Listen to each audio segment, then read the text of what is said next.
도조국사 진울스님의 수심결, 마음 닦는 비결을 공부하는 도산입니다. 오늘은 수심결의 제13장 정과 해로 망상과 혼침을 조복하다에 대해서 살펴보겠습니다.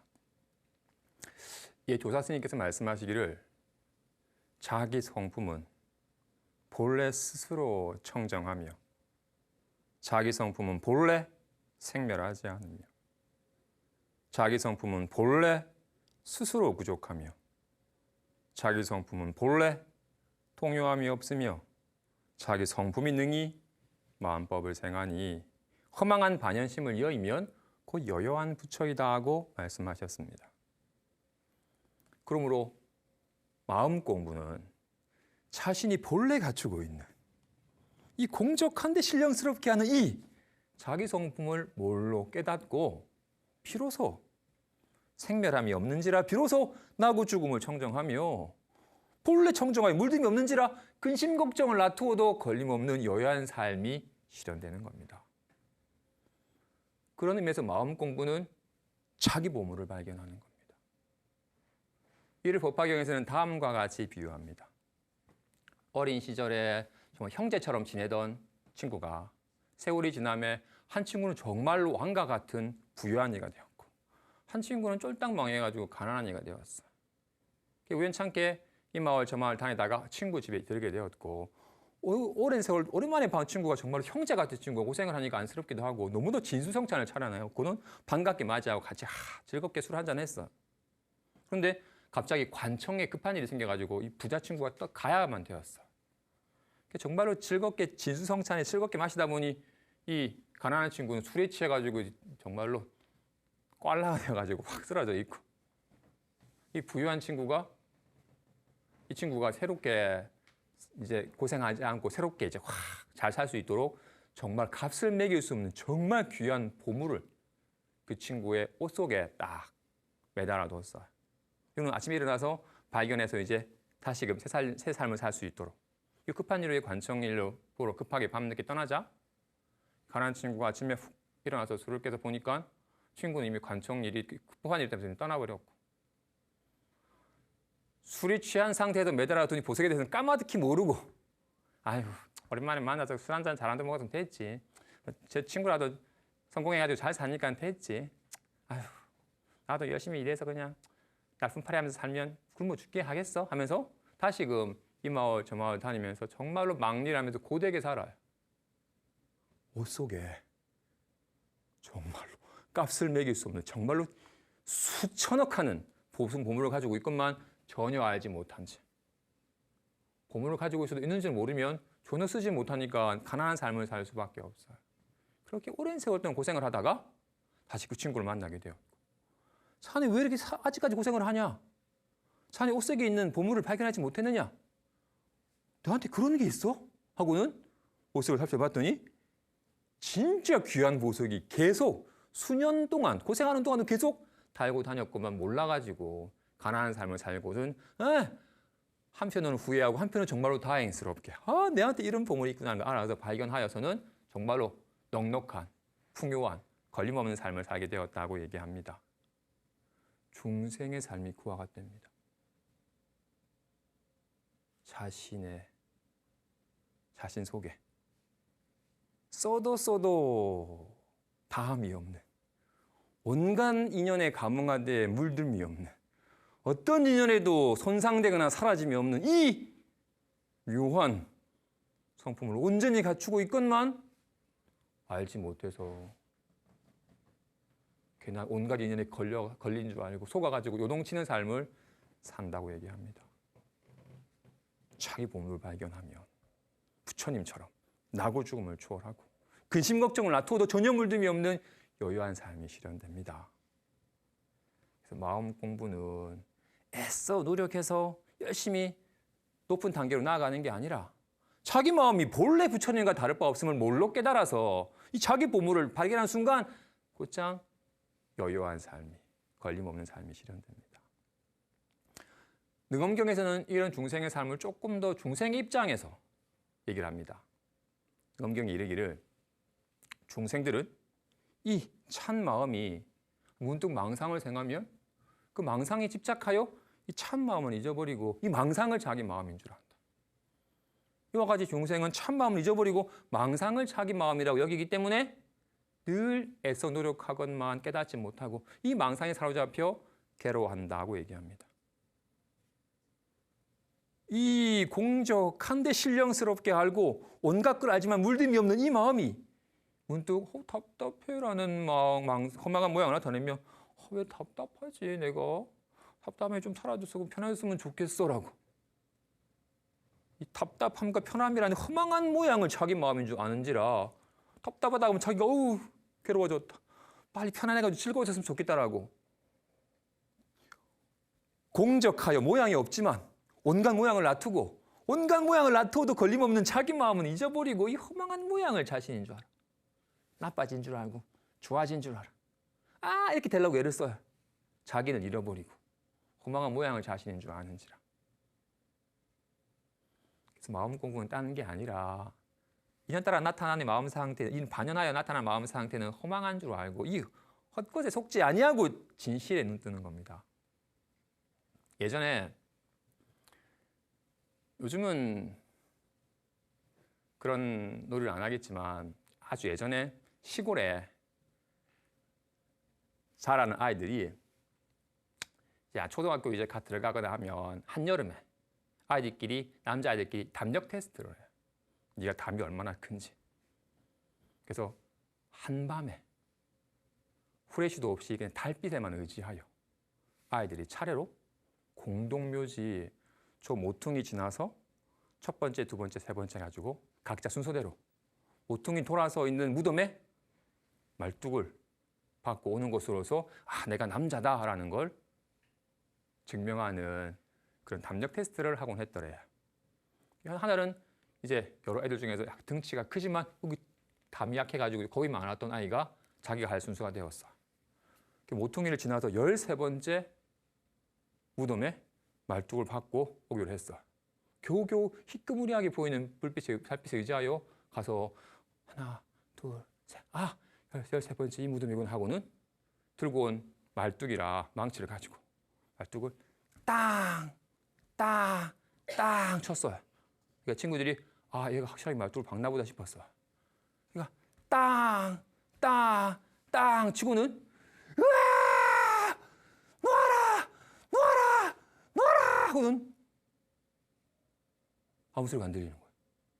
아이들이 놀래가지고 무슨 일이 있나 싶어가지고 준비해온 후레쉬를 가지고 달려가 봤어. 친구가 무덤가에 기절해서 쓰러져 있는 거야. 자세히 봤더니 녀석이 말뚝을 박는다고 발뚝을 박다가 자기 바지 가닥을 무덤이랑 같이 박아버린 거야. 그리고는 박았다 일어나려고 하는데 잡아당기니까 내 발을 와 놔라 귀신이 잡은 줄 알고 기절해버린 거였어. 그리고는 이제 아이들이 막 어붓고 가지고 집에 데려왔어요. 근데 다음날 깨고 나서도 워낙 얘가 좀 마음이 허한지라 자꾸 헛것을 보기 시작을. 이 귀신이 내 발을 잡고 내가 나쁜 짓 해서 이 무덤에 사는 이 시체가 귀신이 내 발을 잡아당긴다라고 여겼던 그 충격과 내가 해서는 안 될 일을 했다라는 죄책감이 함께 얽혀가지고 자꾸 저 사람이 자꾸 날 데려가려고 한다면서 막 괜히 헛것을 보면서 시름시름 앓기 시작을 했어.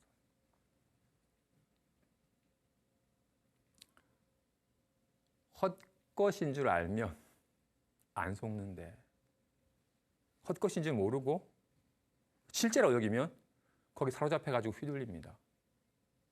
그죠? 우리는 뭐 이런 귀신이 나타났다라는 헛것은 안 그리지만 며칠 전에 있었던 일에 대해서 아니 걔는 약속을 했으면 약속한 대로 해야지 왜 지 마음대로 일정을 바꾸면서 막 그래 걔 때문에 짜증나 죽겠어라고 지난 일을 그리면서 막 분개합니다. 그죠? 헛것을 그리고는 망구 자기 생각을 그리고는 스스로 막 분개하면서 자기 방 안에 편안히 앉아 있다가 문득 분개하면서 괴로워합니다. 그죠? 이 허망한 이 온갖 생각들은 다 화나와 같아도 허위 환과 같이 헛것이 그려진 것이기 때문에 진실이 아닌 줄 알면 전혀 분개할 일이 아닌데 헛생각에 자기 생각에 속아서 괜히 분개한 것처럼. 그죠? 수시로 그러죠. 우리 누구랑 같이 막 먹거든요. 쥐뜯고 막 코피가 터지도록 싸우진 않지만 자신이 생각으로 일으킨 경계에 대한 막 늘 싸웁니다. 그죠? 그래서 삼매를 표현한 말 중에 무쟁삼매라고 다툼이 없는 삼매라고. 괜한 자기 마음이랑 다투지 않는 것이 마음 공부이니 나아갈 바입니다. 좋아요. 본인들은 마음 공부하는 사람은 모든 상념은 다 화나와 같아서 실체가 없다는 걸 알아서 거기에 사로잡히지 않아야 됩니다. 본인은 그리고 확 지난 일 생각하면서 훅 분개하다가도 내가 또 헛것거린다 알아차려가지고 훅 헛것에 사로잡히면서 좀 쉬어짐이 있나요? 조금씩 있습니다. 그죠? 사로잡힌 경우가 더 많지만 공부를 하면 늘 자기 마음에 깨어 있으면 내가 또 헛것을 그린 줄 알아차려가지고 마음은 화가와 같아가지고 훅 지난 일을 그려요. 환가 같은 것에 속아가지고 분개했지만 또 그림 그리고 있네라고 헛것인 줄 알면 사로잡히지 않습니다. 지난 기억만이 아니라 지금의 느낌에 대해서도 요즘 이게 불안하지? 그림을 그린다. 요즘 이게 불안하지? 헛것인가요? 실제인가요? 잡아 없어야 될 실체가 있나요? 없어요. 불안해라는 건 또 헛것을 그린 줄 알아서 사로잡히지 않아야 됩니다. 근데 실제인 줄 알면 이거 어떻게 없애지라고 자꾸 이 헛거랑 씨름을 합니다. 그래서 마음 공부하는 일은 반드시 온갖 상념은 화나와 같아서 실체가 없음을 알아서 사로잡히지 않아야 됩니다. 부정적인 상념만이 아니라 긍정적인 상념 또한 화나인 줄 알아서 이것을 사로잡아가지고 막 잡아가지고 취하지 아니할 때 하는 겁니다. 그래서 반드시 불안함도 하나이며 편안함도 하나임을 알아서 거기에 그것을 실체시하여 사로잡히지 않아야지 비로소 자기 마음 상태에 휘둘리지 않는 유한 삶이 점차 실현이 됩니다. 수심결 본문. 만일 번뇌가 단박하고 몸과 마음이 편안하며 선에서 선을 여의고 악에서 악을 여의며 8가지 바람에도 요동하지 않고 3가지 느낌에도 고요한 자라면 자기 성품의 정과 해에 의지하여 내맡겨서 쌍으로 닦음으로 천진하여 자기함이 없고 요동하든 고요하든 늘 선정이어서 자연한 이치를 성취하리니 어찌 수상문에 대치하는 뜻을 빌리겠는가. 병이 없으면 약을 구하지 않는다고 합니다. 돈문의 수행자, 자기 성품에 대한 안목이 있는 이는 자기 성품은 마치 이 자기 마음은 마치 거울과 같다라는 것을 깨달았습니다. 심 가져왔어요. 여기에 거울이 있어요. 지금 여기에 거울에 방청객도 보이고 카메라도 비춥니다. 그죠? 근데 먼저 이 거울에는 거울 자체에는 어떤 영상이 있나요?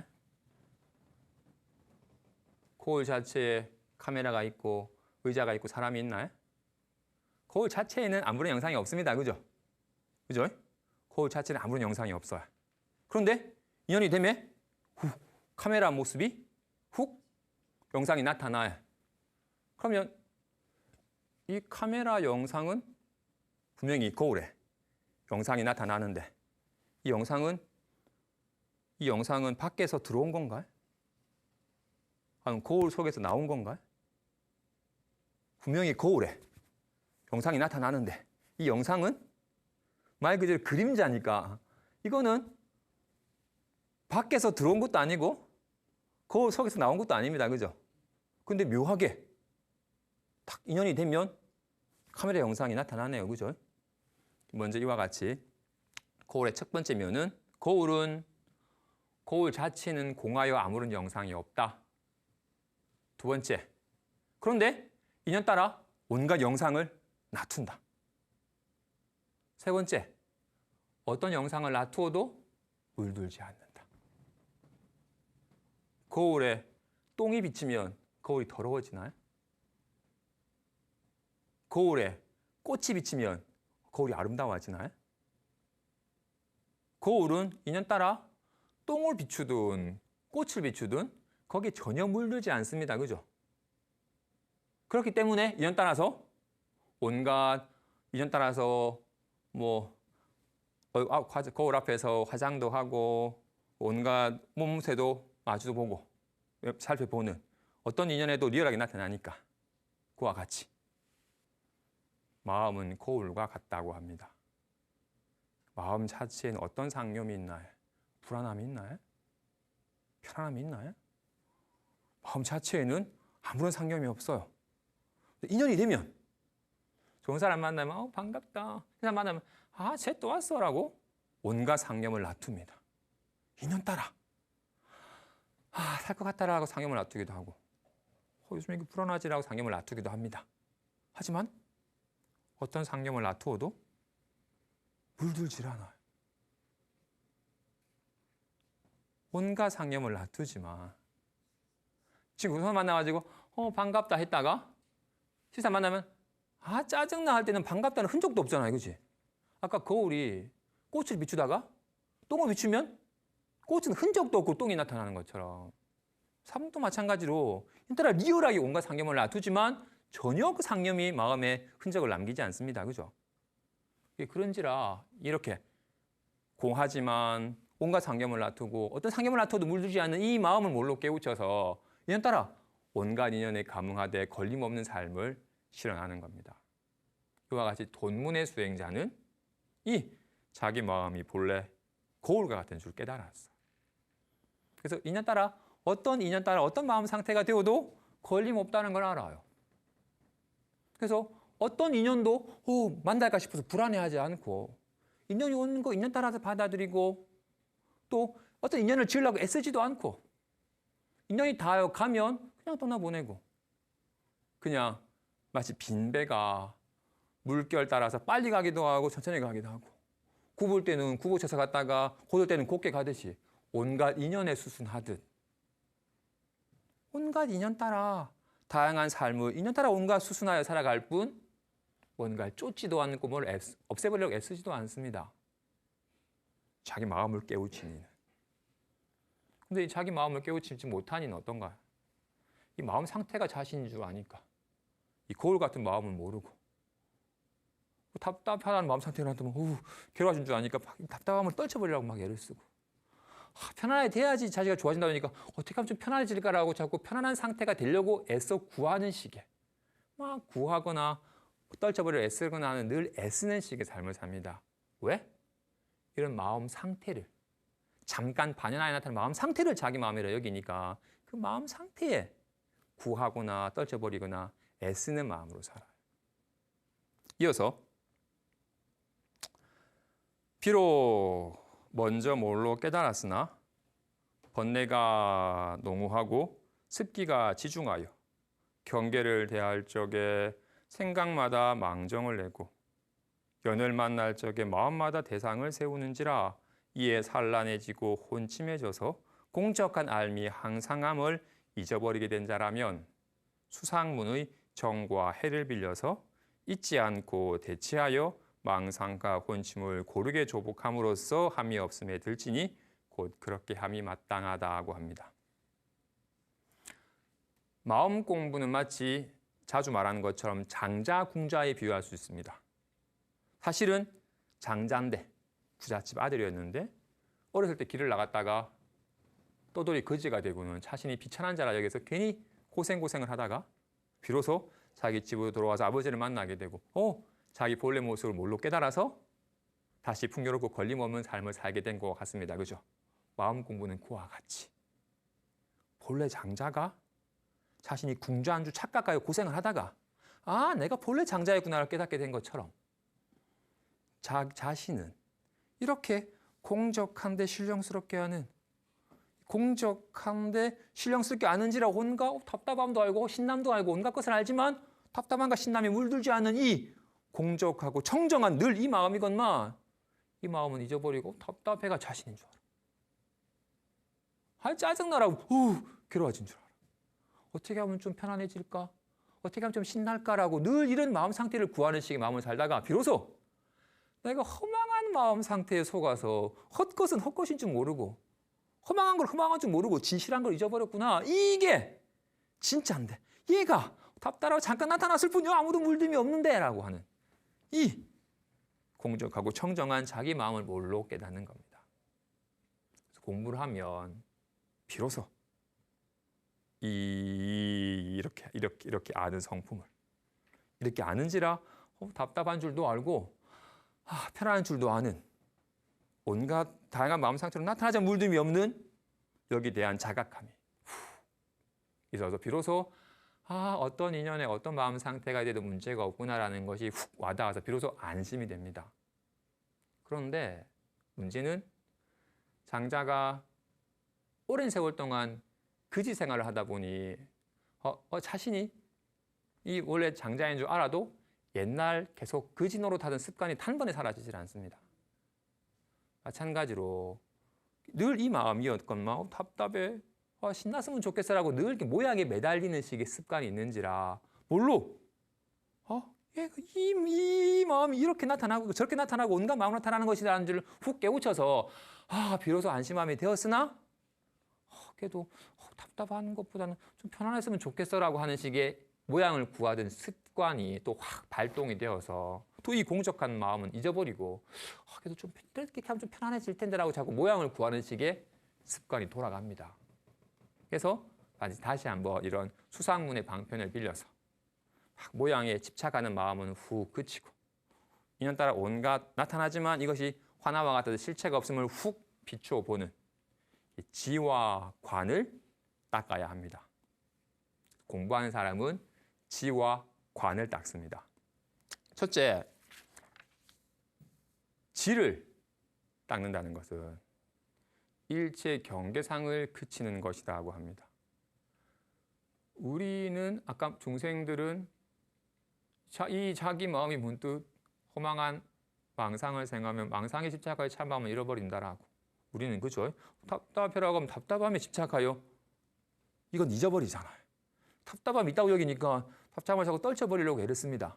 늘 마음 상태에 집착하여 마음 상태에 매달리고 마음 상태를 구하는 식으로 늘 모양에 온갖 나타나는 모양에 집착하여 모양을 구하는 식의 마음을 씁니다.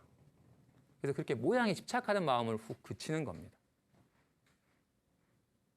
그래서 본인이 공부가 바른 길로 가고 있다, 안 가고 있다라는 점검하는 계기가 본인이 어떤 식의 마음을 쓰고 있는가를 스스로 점검하면 됩니다. 문득 답답하다는 잠깐 하지만 답답함을 떨쳐버리려고 애를 쓴다면 아직도 모양에 머물러서 모양을 실체시해서 모양이 사라지기를 애쓰는 식의 아직까지도 모양에 매달려서 실체시하는 마음이지 이것이 환과 같은 것이라서 실체가 없기 때문에 환인 줄 알면 되는 것일 뿐 잡아 없애려고 하지 않게 됩니다. 근데 여전하게 실체시해서 없애버리려고 애를 쓰느냐 또는 좀 편안했으면 좋겠다 여기에서 뭐 하면 좀 편안해질까라고 편한 상태를 구하느냐 여전하게 모양에 애착하여 모양을 구하는 식의 마음을 쓰고 있는 거니까 아직까지 안목이 없는 입니다. 그래서 반드시 마음 공부는 그렇게 모양에 집착하는 마음이 훅 그쳐야 됩니다. 그래서 지를 닦는 이는 어떤 모양에도 의지하지 않습니다. 그래서 호흡에도 의지하지 않고 자세에도 의지하지 않고 공함에도 의지하지 않고 그 무엇에도 의지하지 않습니다. 인연따라 생각이 일어나면 그냥 알 뿐 굳이 생각을 없애려 하지 않습니다. 단지 온갖 생각은 화나와 같아서 실체가 없다는 걸 훅 알아서 단지 알 뿐. 너무 이렇게 아무런 생각 일어나면 생각이 나타나는지 알 뿐 굳이 생각을 매달리지 아니하며 그냥 너무 생각 없는 묵묵한 쪽으로 치우칠 수 있습니다. 그러면 조금 그게 지나치면 약간 좀 게을러지거나 또는 뭔가 선행을 하는 것도 조금 별로 뭔가 애쓰는 것을 싫어하기 때문에 굳이 선행도 하지 않으려고 하는 식의 약간 무기함으로 떨어질 수 있기 때문에 다시금 관을 닦아야 됩니다. 관이란 인연생멸상을 관하는 겁니다. 인연 따라 훅 생겨났다가 사라지는 모습을 관하는 겁니다. 애써서 관하는 건 아닙니다. 반드시 지가 돼야 됩니다. 애써서 뭔가 하려고 하는, 내가 애써서 뭔가 하려고 하는 건 다 망상입니다. 나라는 것 자체가 이미 망상이니까. 아까 말한 것처럼 그냥 이렇게 편안히 있는데 종소리가 뗄랭뗄랭뗄랭 들려요. 그냥 들려요. 바람이 훅 스쳐 지나는 느낌이 일어나요. 그 느낌이 사라져요. 애쓰지 않건만 인연에 감응하여 훅 일어났다가 사라지는 걸 훅 실감하여 깨닫는 겁니다. 그래서 지관은 함께 닦아야 됩니다. 모든 애씀은 훅 그치고 모든 애씀을 그쳤건만 인연 따라 이렇게 리얼하게 온갖 알아차리는 마음이 작용하고 있음을 훅 실감하는. 그래서 이런 이론적인 얘기는 차치하고 그냥 지금 여기에 온전히 애쓰지 않는 가운데 인연 따라 벌어지는 삶을 실감하는 겁니다. 그런 측면에서 다란이 기도는 참 좋습니다. 왜냐하면 경전은 뜻이 있으니까 생각에 좀 돌아갈 수 있지만 다란이는 분명히 나모라 다나 다라 하는데 생각이 개입될 여지가 없습니다. 나모라 다나다가 무슨 뜻인지도 알 수가 없으니까. 그래서 공부는 행위는 이때 행위자가 없다가 분명히 나모라 다나다라 하지만 내가 나모라 다나다라 하는 것이 아닌 그냥 나모라 다나라 이렇게 행위가 있을 뿐.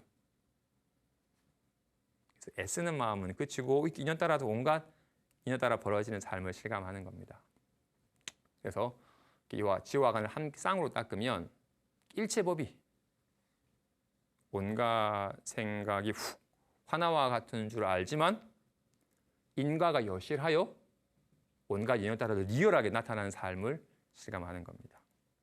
마지막 본문이 좀 깁니다. 살펴보겠습니다. 비록 대치하는 공부를 빌려서 잠시 습기를 조복하지만 먼저 심성이 본래 청정하고 번뇌가 본래 공적하다는 것을 몰로 깨달았기 때문에 전문의 하얀 근기의 오염된 수행에 떨어지지는 않는다. 무슨 까닭인가?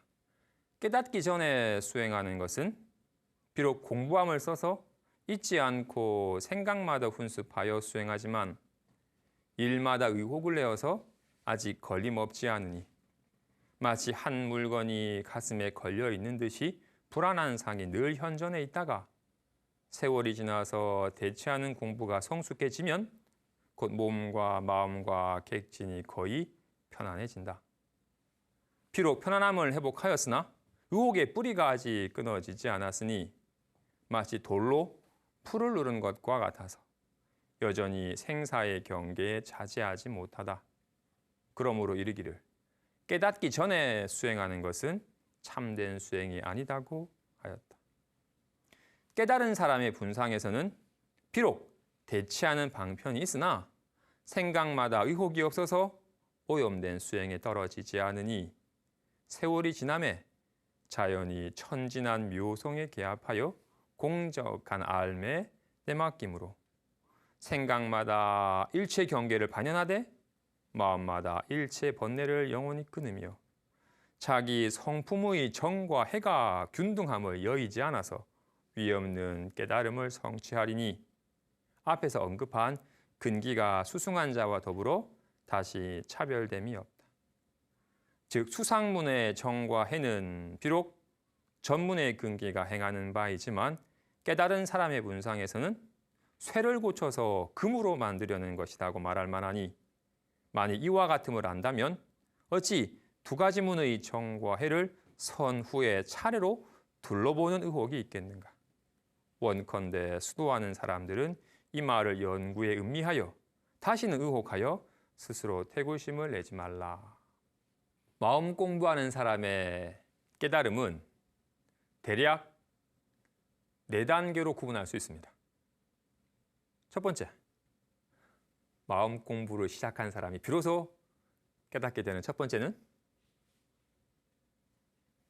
누가 내가 원하는 뜻하는 거와는 다른 행동을 하면 화가 확 일어나. 그때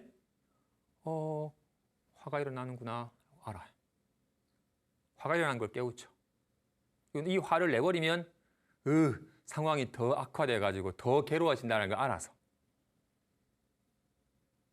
화가 일어남을 깨우치며 이 화를 내버리면 더 악화된다는 것도 훅 깨우쳐서 이 화를 다스려서 훅 없앱니다.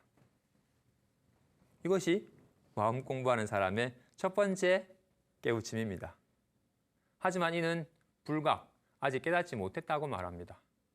왜냐하면 여전히 내가 있고 화가 있고 이 화를 더 내면 나도 괴로워지고 남들도 괴로워지고 이 화를 다스려서 없애는 것이 나도 좋고 남도 좋다는 걸 알아서 자신이 화를 다스려서 없애는 거니까 화가 일어나는 줄 깨우쳤으나 여전히 이 화가 헛건 줄 모르는 거니까 아직은 불각이라고 말합니다. 하지만 마음 공부하는 사람이 깨달음으로 나아가는 4가지 단계 가운데 첫 번째 단계입니다. 화가 확 일어나면, 짜증이 확 나면 짜증이 일어나는구나 하고 알아차리는. 첫 번째 단계는 이미 되시죠? 그죠? 화가 확 일어나면 알아차려가지고 화를 내지 않습니다. 화를 내면 스스로 더 괴로워진다는 걸 아니까. 두 번째 단계는 어떤 이가 자꾸 음식을 좀 흘리면 짜증나 라고 음식을 자꾸 흘리는 것에 대해서 짜증을 확 내는 자신을 봅니다. 그리고는 나는 왜 자꾸 저 음식을 흘리는 것만 보면 이렇게 짜증이 날까?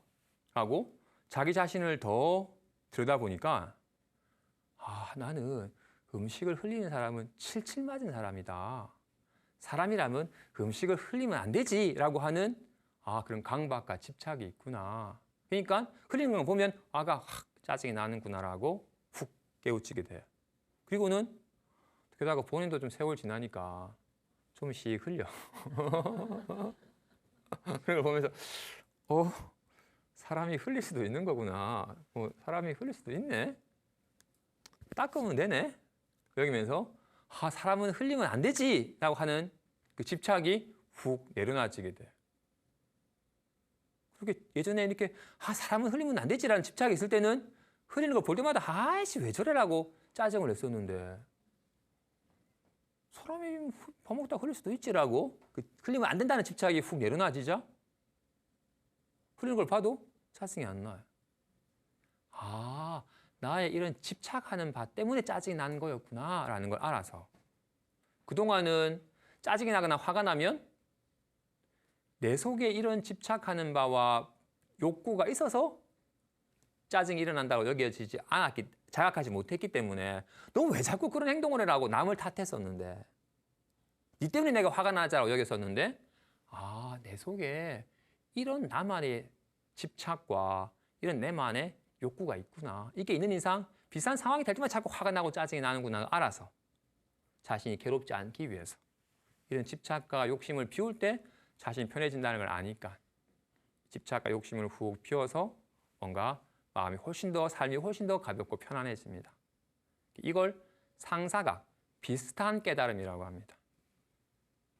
깨달은 것처럼 뭔가 집착이 훅 쉬어진 삶의 가벼움과 편함이 여겨지니까. 하지만 아직도 이 둘이 아닌 마음을 아직은 깨달은 건 아닙니다. 집착이 괴로움을 야기하는 줄 알아서 집착하는 마음을 조금 비우는 것이지. 또 밥 흘리는 거에 대한 집착만 사라진 것이지 온갖 다양한 집착들이 있습니다. 그죠?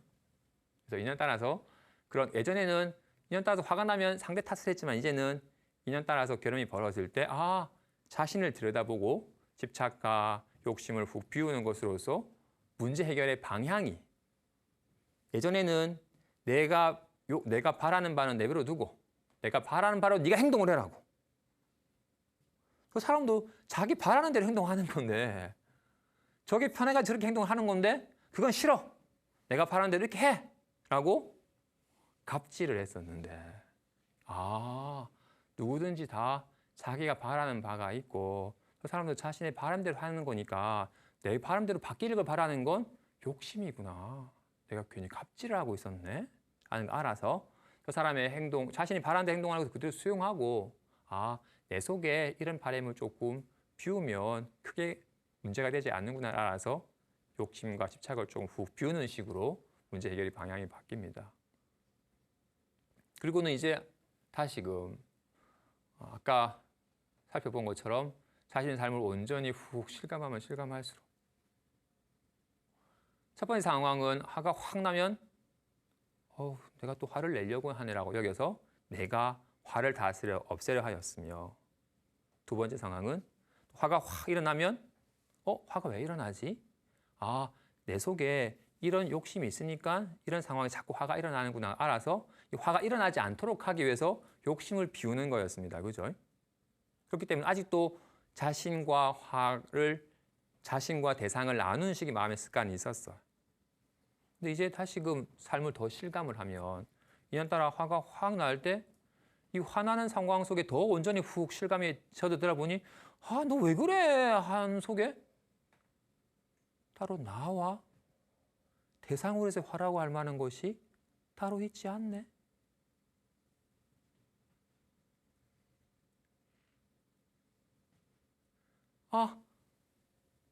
요즘 불안해라고 할 때 대상으로서의 불안함의 할망이 따로 있지 않네.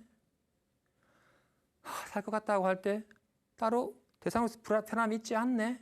라는 걸 알아서 불안함이라고 할 만한 것도 편하게 할 만한 것도 따로 대상으로 있지 않다는 걸 알기 때문에 불안함을 떨쳐버리려고 애를 쓰지도 않고 편안함을 누리려고 애쓰지도 않는 자신과 대상이 둘이 아닌 연기하여 드러나는 것이어서 대상이 아님을 훅 알아서 비로소 불이한 성품에 둘이 아닌 자신과 대상이 둘이 아닌 주객이 둘이 아닌 불이한 성품에 비로소 훅 개합하기 때문에 이걸 수분각, 부분적으로 깨달았다라고 말합니다. 비로소 이렇게 주객이 둘이 아니라는 것을 훅 깨달은 겁니다. 이 사람은 온전히 삶을 실감해요. 온전히 인연 따라 벌어지는 일에도 실감합니다. 답답해하지만 인연 따라 잠깐 나타나는 것이고 답답함이 있다는 게 없다는 걸 알아요. 인연 따라서 편안하게 하지만 내가 취하여 얻어야 될 편함이 있지 않다는 것도 알아요. 하지만 인연 따라서 온갖 인연 따라 감응하여 온갖 편안함도 느끼고 불안함도 느끼지만 실체시하지 않은 식의 마음씀이 되었어요.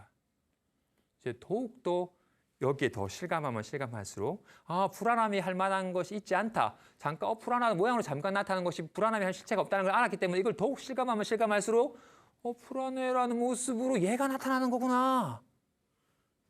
이 모양 없는 얘가 불안함으로 잠깐 나타나는 것이구나. 얘가 이 불안함은 사라져도 얘는 사라지지 않구나. 얘가 또 이제 다시 편안하다는 모습으로 나타나는 것이구나. 늘 얘가 이렇게 작용하여 다양한 모습으로 나타나는 것일 뿐이구나.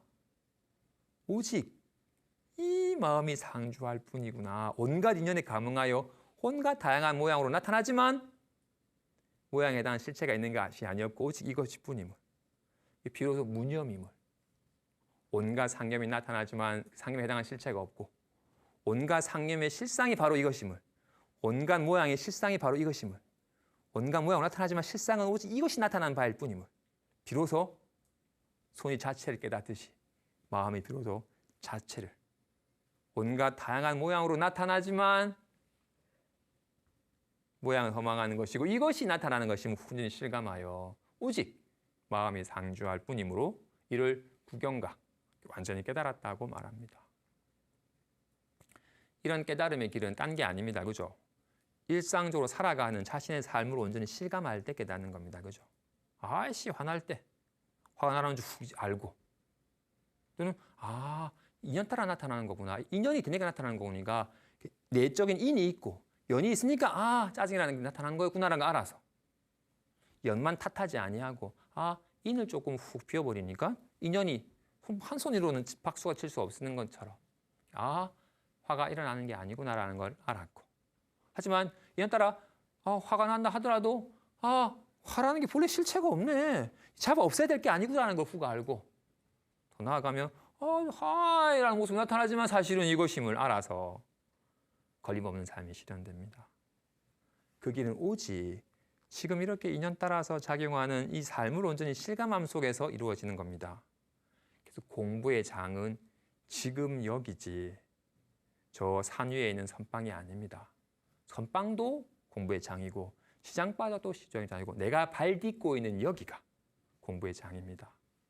그래서 조고각하 지금 발 딛고 있는 것을 살펴봐라라고 이렇게 말하는 곳에서 여실하게 마음이 드러나고 있고 배고프다는 것에 마음이 드러나고 있으니까 온전히 이 삶을 실감함 속에서 이 온갖 인연 따라 다양한 모습으로 나타나는 이 마음을 깨달아서 온갖 인연의 온갖 마음 상태로 나타나지만 걸림없는 이 공적하고 청정한 자기 마음을 실감하여 걸림없는 삶을 사시기 바랍니다. 감사합니다. 응원하십시오.